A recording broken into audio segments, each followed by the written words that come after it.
we're going to take a deeper look at engagement, one of the traits of intuitive leadership. And in order to be engaging with your team, this comes back to that vibe detector that we talked about in the original series. And so one of the core foundations, again, of intuition is developing your ability to read out the vibes and using your intuition that way, whether it's one-to-one or one-to-many. And so one of the hardest things of intuitive leadership is not only tapping into your culture at large, but also all the individual relationships. And this is where engagement really comes into play, is really tuning into, what are the highest values of my team members? And what does each person require to have them operate at their best? And am I actually making time every once in a while to think about and put attention on my top direct reports? And how do I further their growth as human beings and as professionals? And when they can feel that, again, that's what really adds to a higher level of engagement and buy-in and loyalty, because people feel your attention and your care, and they're actually wanting the best for them. And you're willing to challenge them and call them out because you've earned that influence and trust.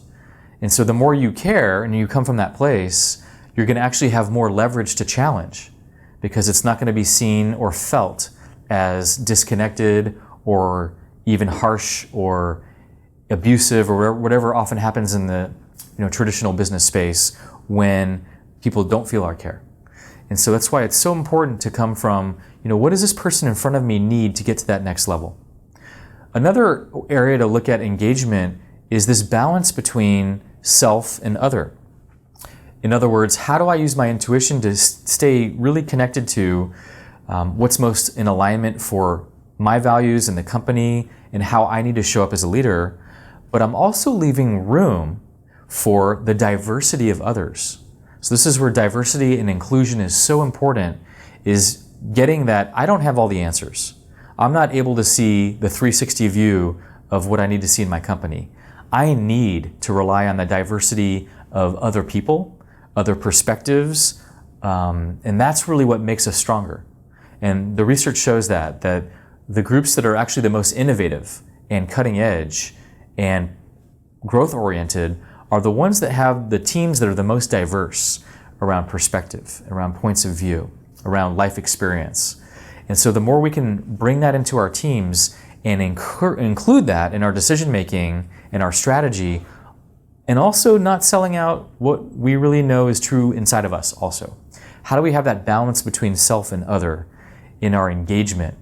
And so that we're bringing all of that to the conversation and really leading our company to that leading edge. And so that's really what's required here, is tuning into not just the whole culture at large and going macro, but also being willing to really go personal in these key moments with those key people around us that are reporting to us, so that we can really strengthen those bonds and also model to them how to do that to their direct reports. And so that feeling of connection and engagement is actually almost like a cobweb. It's like a lattice work that's felt throughout the whole organization, because you're actually modeling that, and then your next level of senior management is modeling that to the next level too. So just pay attention to, where can I continue to up my engagement?